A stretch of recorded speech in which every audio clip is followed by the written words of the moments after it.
The department had been waiting on one name for weeks.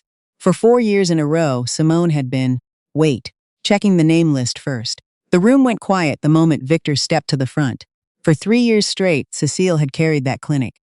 She had built the patient retention program from scratch, turned around 2 failing locations, and trained half the staff now sitting in those chairs. Everyone in that room had assumed the regional director position was hers. Some had already started calling her boss as a joke. One of the nurses had quietly reserved a table at Trattoria for the celebration dinner. Then Victor said the name, not Cecile. He said Landon. Landon, who had been with Medcore Health for 5 months. Landon, whose father sat on the board. The applause started slowly, the way it always does when a room is surprised but too afraid to show it. The same people who had spent the previous 2 weeks telling Cecile she was a lock started shaking Landon's hand. One said he had the right vision for where the company was heading. Another said leadership needed fresh energy. Within minutes, the room had rearranged itself around him as if the decision had always been obvious. Cecile stood near the back. She waited until the handshakes were done, then walked over to Victor and said she needed to leave early. He looked at her for a long moment before nodding. She picked up her bag and walked out without looking back. On the drive home, she stopped for groceries she didn't need. She bought a bottle of wine she didn't open. When she got to her apartment, her younger sister Maya was already there, sitting on the couch with a textbook open on her lap. Maya looked at Cecile's face and closed the book. They went with him? Cecile set the grocery bag on the counter. Yeah. Maya was quiet for a moment. You knew they might. Knowing it might happen, and watching it happen, are different things. Neither of them said much else that evening. Cecile heated up leftovers, and they sat together in front of the television without really watching it. She did not talk about Medcore. She did not talk about the 4 years she had spent building something that now had someone else's name on it. She talked about Maya's semester instead. Cecile had been 22 when she first started taking care of Maya. Their mother had gotten sick the spring. Cecile finished her undergraduate degree, and their father had already been gone long enough that neither of them expected him to come back. Cecile had been planning to go straight into a graduate program in healthcare administration. She had the acceptance letter sitting in a folder on her desk when the diagnosis came. She deferred her enrollment once, then again. By the time their mother's illness had stabilized enough that Cecile could think about her own plans, she had been out of school for 3 years and Maya had just started high school. Going back meant tuition, and tuition meant debt. And debt meant that if anything happened with Maya, another hospital visit, another school expense, anything, Cecile would have no room to move, so she didn't go back.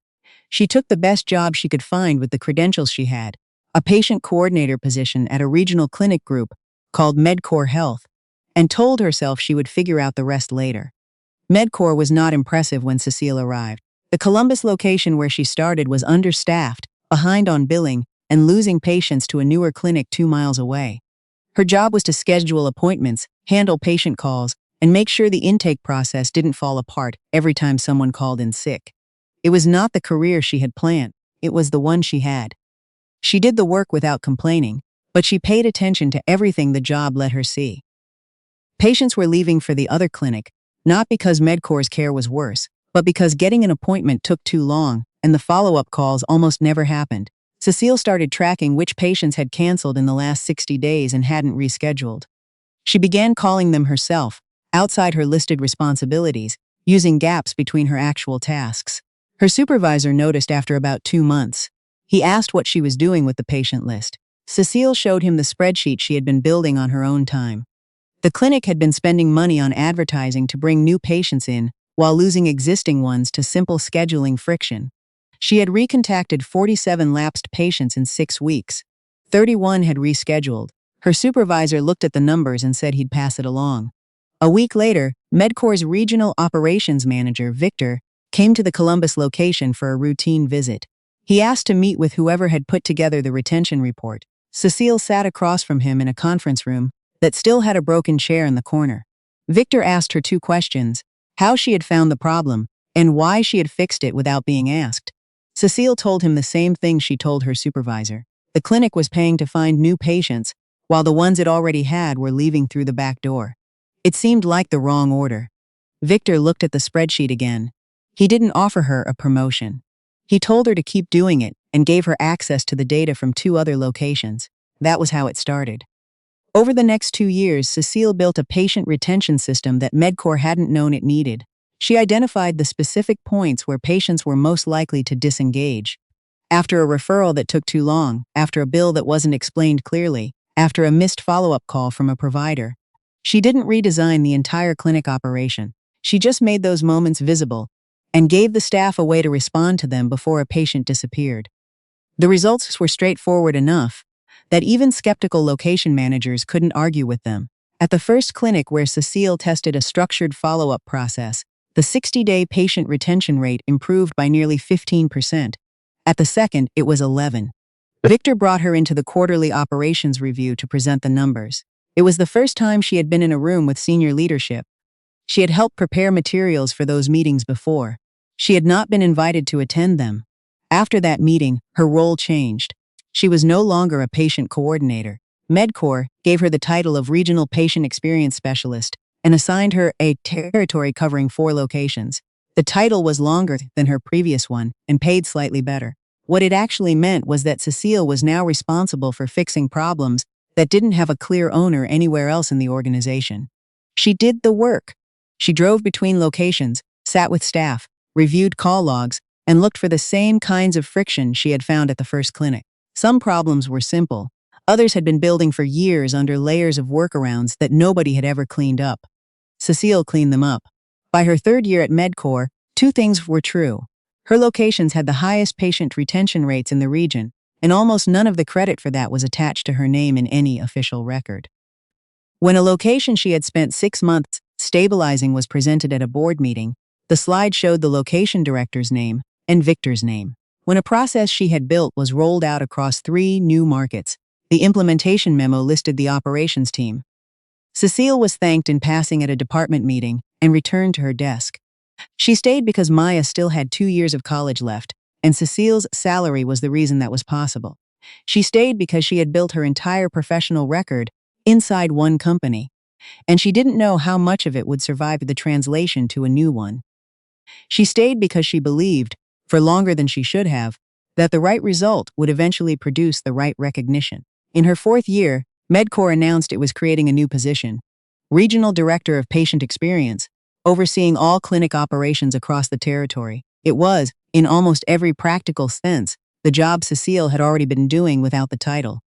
Victor told her she was one of the leading candidates. He told her the company would evaluate based on results, strategic thinking, and leadership potential. Cecile did not need to be told what her results showed. She had run the numbers herself. Then Landon arrived. Landon came in through a different door than everyone else at Medcore. His father, Douglas Webb, sat on the company's advisory board. Landon had a graduate degree in healthcare management and had worked at 2 larger hospital systems before Medcore. On paper, he looked strong. In the building, he looked like a man who had never had to ask for access to anything. Within his first week, Landon was sitting in meetings that took other employees years to reach. Directors who rarely made time for staff questions answered his emails within the hour. Victor brought him along to a location visit that Cecile had prepared the briefing materials for. Nobody introduced her when they arrived. Cecile noticed all of it. So did her colleagues, though they were careful about how they said so. For the next 3 months, the company ran both of them through an evaluation process.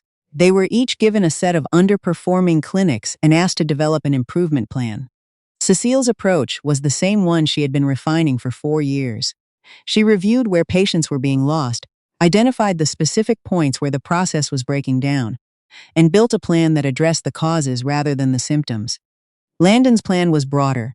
He proposed expanding Medcore's digital scheduling infrastructure, increasing marketing spend at underperforming locations, and developing new service lines to attract a different patient demographic. It was not a bad plan. It was the kind of plan that looked ambitious in a boardroom.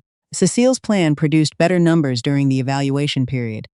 The locations she worked with improved patient retention and reduced the rate of lapsed patients across the board. Victor told her privately that her results were stronger. He still announced Landon. The morning after the announcement, Cecile drove to work on the same route she always took. She parked in the same spot. She went to her desk and opened her email and started on the day's tasks. Nothing about the building had changed. The same patients were waiting. The same problems were somewhere in the queue. The only difference was the name now above every major decision in her territory. Landon's first all-staff meeting happened that week. He was energetic and confident and spoke about scale in a way that made everything sound like the beginning of something larger. He wanted Medcore to stop thinking location by location and start operating as a unified regional brand. He wanted more patience, faster growth, bigger numbers. Cecile asked what the plan was for locations that were already struggling with capacity. Landon said operational details would be worked out by the team. She returned to her desk. Within a month, things that had run smoothly for years started producing friction. Cecile's patient follow-up system required staff to log contacts in a specific way. Landon changed the logging format to align with a new software rollout. The change was reasonable on its own. The problem was that the new format didn't capture the information Cecile's system used to identify patients at risk of disengaging. The early warning function essentially disappeared. She flagged it. Landon thanked her for the note and said they'd revisit it in the next quarter. 3 months later, 2 of her locations showed the first drop in patient retention she had seen in 4 years. Cecile prepared a report showing the connection between the logging change and the retention decline. She brought it to Landon before the quarterly review so he could address it in the meeting. He reviewed it with her, asked a few questions, and thanked her again. At the quarterly review, Landon presented the retention numbers as an industry-wide trend. He said patient engagement had become more difficult across the sector and that Medcore would need to increase its outreach marketing budget to compensate. Cecile was in the room. She said nothing. Afterward, one of the other program managers stopped by her desk. He had been at Medcore almost as long as she had. He told her the report she'd prepared was good and asked why she hadn't said anything during the meeting. Cecile looked at her screen, because he already knew what it said. She kept working. She updated her resume quietly, looked at openings in the evenings, and saved more carefully than she had before. But every listing she found reminded her of the same problem. 4 years of results she had built inside one company, most of them recorded under someone else's name. The positions that matched her salary asked for graduate credentials she hadn't had time to get. The ones that overlooked that gap offered less than she could afford. She kept looking. One evening, she stayed late to finish a document for the following morning. Most of the staff had gone. As she passed the small conference room near Landon's office, she heard voices and slowed her pace without meaning to. Landon was inside with Victor. Victor was saying her name. He said Cecile's numbers were still the best in the territory, and that any structural change affecting her role would be difficult to defend to the operations team. Landon said her numbers would be harder to isolate once she was no longer the one managing those locations directly. He said he planned to redistribute her accounts gradually over the next 2 quarters, folding them into a new team structure. Once her direct impact was diluted into a group effort, the data wouldn't point to her specifically anymore. Victor did not agree. He also did not say no. He asked how Landon wanted to handle the communications around it. Cecile walked back to her desk. She sat down in front of the document she had stayed late to finish. She completed it, sent it, and shut down her computer. On the drive home, she did not think about Medcore or Landon or Victor. She thought about the first patient she had called back, 4 years earlier, from a list no one had asked her to build. She thought about the 31 people who had rescheduled because she had made one extra call. She thought about what it felt like to look at a problem and already know how to fix it before anyone else had noticed it existed. She thought about what it was going to cost her to keep fixing problems that were becoming someone else's credit. The next morning, Cecile arrived early. She opened a blank document and wrote her resignation. It was 4 sentences. She did not mention the conversation she had heard. She gave the required notice, thanked Medcore for the opportunity, and sent it before she could reconsider. Victor called within 15 minutes. She went to his office. Landon was already there. Victor asked if something had happened. Cecile told him she was resigning. Landon leaned back in his chair and said she was making a major decision based on one difficult season. Cecile looked at him. "I'm making it because I understand what comes next if I stay." Landon said she should take a few days before doing something she might regret. "I've already spent too long waiting for the situation to change on its own." She completed her notice period without incident. On her last day, she transferred her files, answered every question the person taking over her locations asked, and cleaned out a desk that turned out to hold less than she expected. Maya was at the apartment when she got home. She took one look at the canvas tote Cecile was carrying and understood. "You actually did it." Cecile set the tote down. "Yeah? Do you have something else lined up?" "No." Maya was quiet for a second, then, "Good. You've been waiting for permission to leave that place for 2 years." Cecile sat down on the couch next to her and laughed once, short and tired. For the first time since she was 22, she had nowhere to be the next morning. The weeks that followed were harder than Cecile had expected. She had 4 years of measurable results and no clean way to show them. Her work had improved patient retention at 6 locations, reduced lapse rates, and built a follow-up infrastructure that Medcore was still using, but the documentation showed department outcomes, not her contribution specifically. When a hiring manager at a regional health network asked who had led the program she described, Cecile had to explain that the program had operated under a director's name even though she had designed and run it. The manager moved on to the next question. Another company liked her numbers enough to bring her in for a second interview. They asked how many staff had formally reported to her. The answer was none. The role that would have changed that answer had gone to Landon. Cecile kept applying. She declined 2 offers from companies that wanted her to restart at a level she had already passed. She walked out of one final round interview after the hiring director spent 20 minutes explaining that patient experience was a soft function and that real healthcare leadership was about financial modeling. She thanked him and left. Maya thought she was being too selective. Cecile told her she was probably right. She still couldn't make herself take a job that would require her to undo 4 years of progress just to prove she deserved to be there. She was reviewing her savings for the 3rd time that week when she found the posting for Anchor Health Partners. It had been online for 10 days. The salary was lower than anything she had considered. The job description listed responsibilities that would normally be split across 3 separate roles at a company Medcore's size. The title was vague, Patient Growth and Operations Lead, and the company website had almost no information on it. Cecile almost closed the tab. Then she read the mission statement. Anchor didn't describe itself as a patient acquisition company. It described itself as a patient continuity company. The distinction was small, and most people in healthcare would have glossed over it. To Cecile, it was the entire argument she had been making for 4 years. She searched for more information and found almost nothing. Anchor had been incorporated 14 months earlier. Its founder was a man named Theo. Not the Theo in the used names list, a different Theo entirely, one she had no prior record of. As far as she could tell, he was also Anchor's only full-time employee. She submitted her application that night. Theo replied in 2 days and asked her to come in. The address led to a 2nd-floor office in a converted commercial building near downtown. When Cecile arrived, Theo was on his hands and knees trying to reconnect a monitor cable that had come loose from a standing desk. He looked up. "You're early. By 4 minutes. I should have been ready 8 minutes ago." He stood and moved a stack of folders off the only guest chair. "Sit down. I'll get you water if I can find a clean glass." Cecile sat. From where she was, she could see the entire company. 2 desks, a whiteboard with a diagram she immediately wanted to read more carefully, 4 open cardboard boxes, and a mini fridge with a sticky note on it that said, "Do not put lunches on top of files." Theo saw where she was looking. "The team page on the site is accurate. There isn't a team page," he pointed at her. "Exactly." It was the first real thing she'd smiled at in weeks. Theo didn't spend long on her credentials. He asked what she had actually built at Medcore and listened without interrupting for almost 20 minutes while she described it. When she got to the part about patient lapse patterns, the specific timing windows when people were most likely to disengage, he stood up and went to the whiteboard. He had drawn a simple arc across it. A patient entered the system, had a first appointment, and then the line fractured into question marks. "This is where every small clinic goes blind," he said. "They know the appointment happened. They don't know anything about what comes after it until the patient either comes back or doesn't."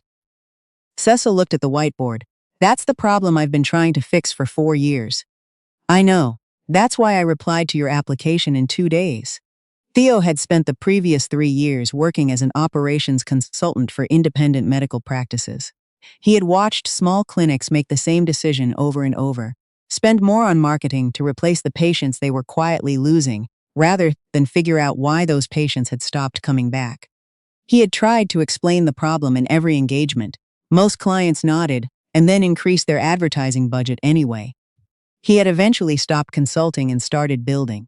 Anchor's system was designed to give independent clinics a clear picture of their patient continuity, where follow-up was breaking down, which patients were most likely not to return, and what the financial cost of those losses actually was. He had spent 14 months and most of his savings building the first version. He had 2 clinics willing to test it, neither of which was paying full price. Cecile asked who he had spoken to before building it. He showed her a list. 43 clinics. Most had said the problem sounded real. Fewer than a quarter had engaged further. Of those, almost none had agreed to pay. What did they say no to, she asked. Theo started explaining the product. Cecile stopped him. That's not what I asked. What do they think you're selling them? He paused. She pointed at the whiteboard. You're describing the system. They're not hearing a system. They're hearing more software they have to learn. She leaned forward slightly. What problem do they wake up thinking about? Theo looked at her. Patients who don't come back, she said. Revenue they can't track. Staff time spent on the wrong things. Those are the words they use. Not continuity. Not data infrastructure. She gestured toward the whiteboard. You built the right thing. You're just selling the diagram instead of the outcome. The interview had been scheduled for an hour. It ran for nearly 3. When they finally stopped, Cecile asked about the compensation structure. Theo gave her the number. It was low enough that it explained why the posting had sat online for 10 days. How long can the company operate at its current pace? He was quiet for a moment. 7 months, maybe 8 if I'm careful. Cecile looked around the office. There was almost nothing there yet. 2 desks, a whiteboard, a mini fridge with a note about lunches. Everything about the situation was the wrong kind of risk. She had already turned down 3 jobs that felt safer and emptier than this one. I'll take the salary you're offering, she said. For 90 days. Theo looked at her steadily. And after that? If I haven't made a measurable difference by then, you should find someone who can. I can't afford to replace you. Then I need to make sure you don't have to. She let the pause sit for a moment. If this works, not eventually, not in theory, I want equity. Theo didn't answer immediately. 30%, she said. Vesting over 3 years. That's significant. So is asking one person to build your entire company's market. Theo looked at the whiteboard for a long moment. Then he extended his hand. Cecile shook it. She started the following Monday. There was no onboarding. Theo gave her access to everything. The 2 testing clinics, the list of rejections, the financial runway, and the product itself. Cecile spent her first week calling every clinic that had declined to move forward with Anchor. She did not try to sell them anything. She asked each one the same question. What had they thought the company was offering? Almost none of the answers matched what Theo had built. By Friday, she had a clear enough picture to tell him what needed to change. Anchor was leading every conversation with the platform's capabilities. Clinic owners and managers didn't want a capabilities conversation. They wanted someone to show them how many patients they were losing and how much it was costing them before they agreed to change anything. Cecile rebuilt the first conversation. She stopped scheduling product demonstrations. Instead, she offered a free 15-minute audit, a quick look at appointment patterns, follow-up rates, and lapse windows using whatever data the clinic would share with her. Theo thought they were giving away too much. We're not giving away the answer, Cecile told him. We're giving them enough to understand the question. The first several audits produced nothing. 3 clinic managers agreed that the problem was real and then said they'd think about it. One used Cecile's framework to redesign their own internal process without hiring Anchor at all. She wasn't even annoyed. She filed the information and moved on. The first real opening came from a multi-location physical therapy group in the northern part of the territory. The practice had grown from 1 location to 4 in 3 years. Revenue had grown too, but the owner had started noticing that his advertising costs were rising faster than his patient volume. He had assumed the market was getting more competitive. Cecile asked to see his reactivation data. How often patients who had completed a course of treatment came back within 12 months. He didn't have that data organized anywhere accessible. She spent 2 days helping him pull it together from 3 different systems. The pattern, when it emerged, was significant. Nearly 40% of patients who completed treatment and were clinically appropriate for follow-up care never received any structured outreach after their last appointment. Of those, fewer than 1 in 5 returned on their own. The practice was spending increasing amounts on advertising to replace patients it already had a relationship with and simply wasn't maintaining. Cecile showed him the numbers in a single-page summary. She did not walk him through every feature of Anchor's platform. She showed him what 12 months of structured patient follow-up might have looked like, based on the data he already had. He signed a contract for all 4 locations within the week. That contract gave Anchor something it had not had before, a result that could be shown to someone else. Cecile stopped talking about the system in the abstract. She brought a 1-page summary of the physical therapy group's numbers to every conversation instead, and she let the numbers do the part of the pitch that had never worked when Theo was the one talking. New clients came slowly. Then, faster. Cecile was deliberate about which ones she pursued. When Theo wanted to take on a specialty clinic that would have required them to rebuild significant portions of the platform, she showed him what the scope would actually cost in time and capacity. When she promised a client a feature that Theo wasn't sure he could build on the timeline she had given, he told her no, and she went back to the client with a revised timeline. They argued once a week, and were usually both right about different parts of the same problem. By the end of the 90-day trial, Anchor had 4 paying clients. Revenue was still small. Nothing about the company's situation was comfortable. But the money coming in was enough to prove that what Theo had built was something people would pay for, given the right conversation. On the last evening of the trial, Theo left a folder on Cecile's desk before he went home. She opened it and found a draft ownership agreement. She read the first page, then looked up. He had already left for the night. She read the whole document twice, and then left him a note with one question in the margin. He answered it in an email at 6 in the morning. Still 30%. I decided about a week in. You said 90 days, so I waited. She signed the agreement before she left for her first client visit that morning. There was no ceremony. There was too much work to do. Over the next 2 years, Anchor grew in the way that small companies grow, when the problem they solve is real, and the people running them are careful, not evenly, not without setbacks, but consistently. The physical therapy group referred 2 other practices. One of those referred a primary care network with 8 locations. Cecile built a sales approach that started with the audit she had designed in the first month and rarely deviated from it because it kept working. Theo continued improving the platform. He built features based on what clients actually used rather than what sounded impressive in a product roadmap. They hired slowly. First a client success manager, then someone to handle implementation, then 2 people focused on sales. Cecile trained all of them to lead with the problem, not the product. She also noticed at some point in the second year that the clients who were getting the strongest results from Anchor were not the ones using the most features. They were the ones who had changed something about their internal process, not just added a new tool. A clinic that got 13% better at patient retention, because a staff member was now reviewing Anchor's daily alerts, was doing better than a larger clinic that had given staff access to every dashboard and trusted them to figure it out.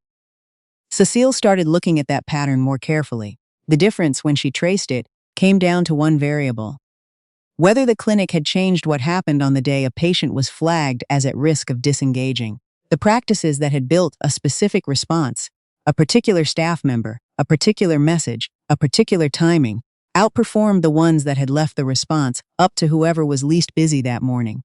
She showed the data to Theo on a Tuesday evening when the rest of the team had gone home. We've been helping them see the problem, she said.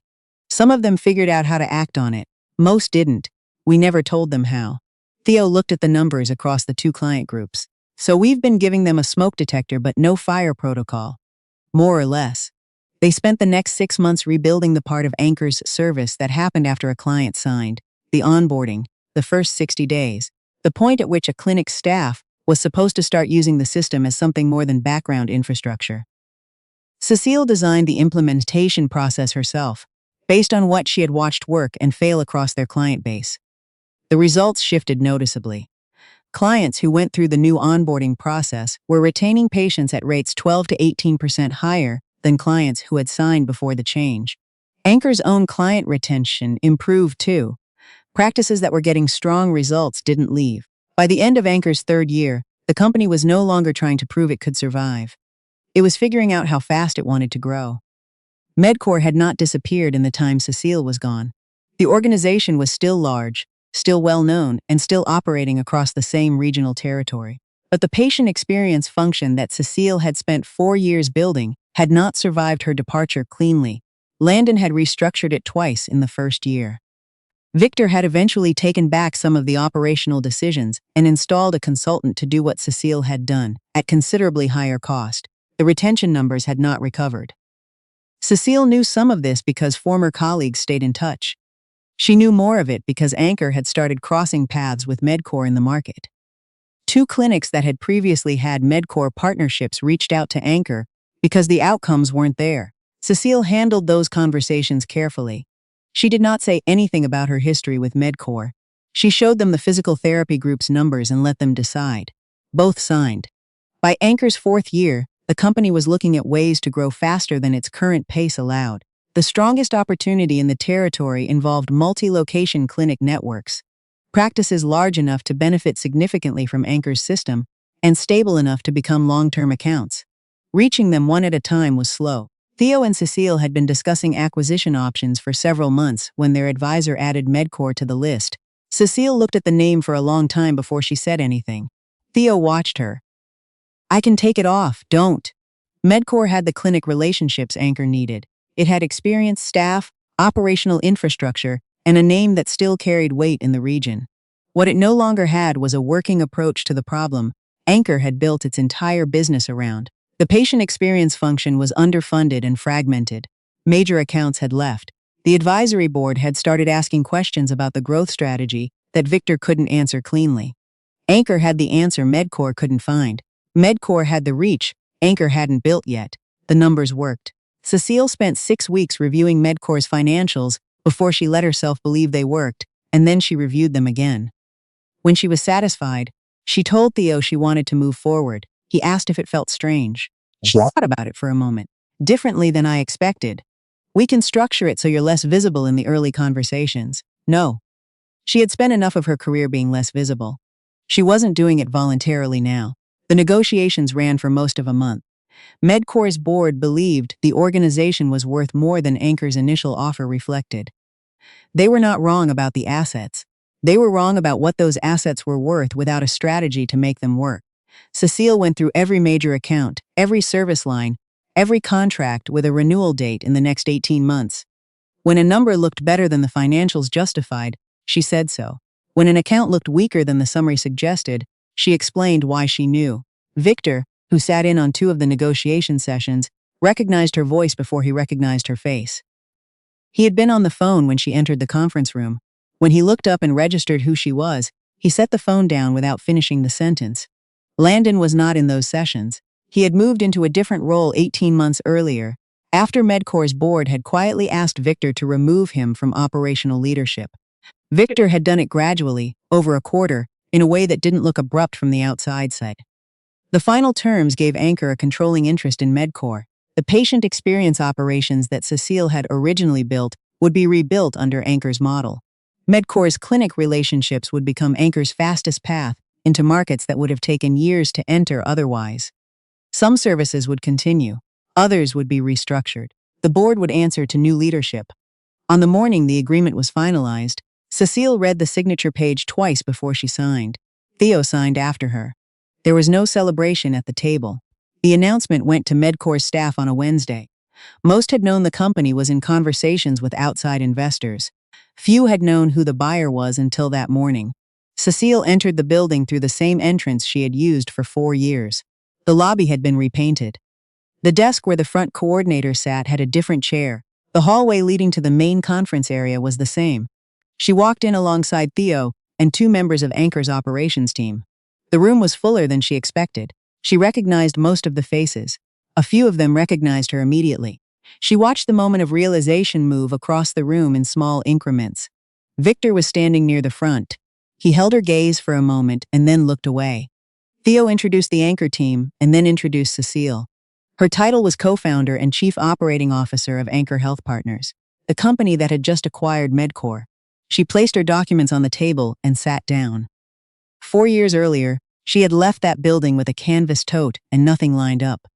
Every major decision about the patient experience operation she had built from a spreadsheet on her own time would now come through her. The first working session that afternoon covered clinic operations, staffing, and the reactivation of the patient continuity program across all Medcore locations. Cecile ran it. She knew which accounts were profitable, which were at risk, and which had deteriorated specifically because the follow-up infrastructure she had built had been dismantled after she left. She didn't make a point of saying so.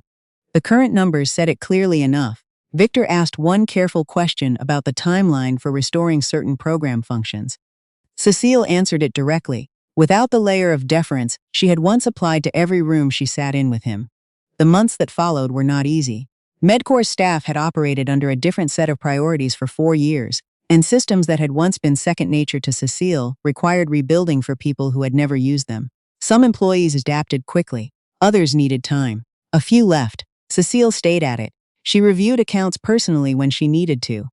She sat in on onboarding sessions at the clinics that were farthest behind. When a program manager made a mistake that cost a major account a billing cycle, Cecile worked through it with him, rather than around him, the same way she would have wanted someone to treat her 10 years earlier. By the end of the first year under Anchor's ownership, Medcore's patient retention numbers had reached the highest level they had been in years. 6 months after that, 3 major accounts that had left during Landon's tenure came back. One of the clinic directors, who had previously moved to a competitor, called Cecile directly. He said he wanted to talk about coming back to Medcore. She took the call from her desk in a different building than the one she had once shared with Landon. It was Anchor's main office now, larger, with a team that had grown past the point where she knew everyone's lunch order. She listened to what the director said, asked a few questions, and told him she'd have someone follow up with the details. Then she hung up, looked at the wall across from her desk for a moment, and turned back to the work in front of her. She had spent most of her adult life getting better at solving problems other people hadn't noticed yet. At Medcore, that had made her indispensable and invisible at the same time. At Anchor, it had made her a co-owner. The difference wasn't the quality of the work. The difference was that now, the results couldn't be handed to someone else. That was what she had been building toward, even before she knew it. Not a title, not a seat at a specific table. Something simpler and harder to take away. A place where the work she gave was the work she kept.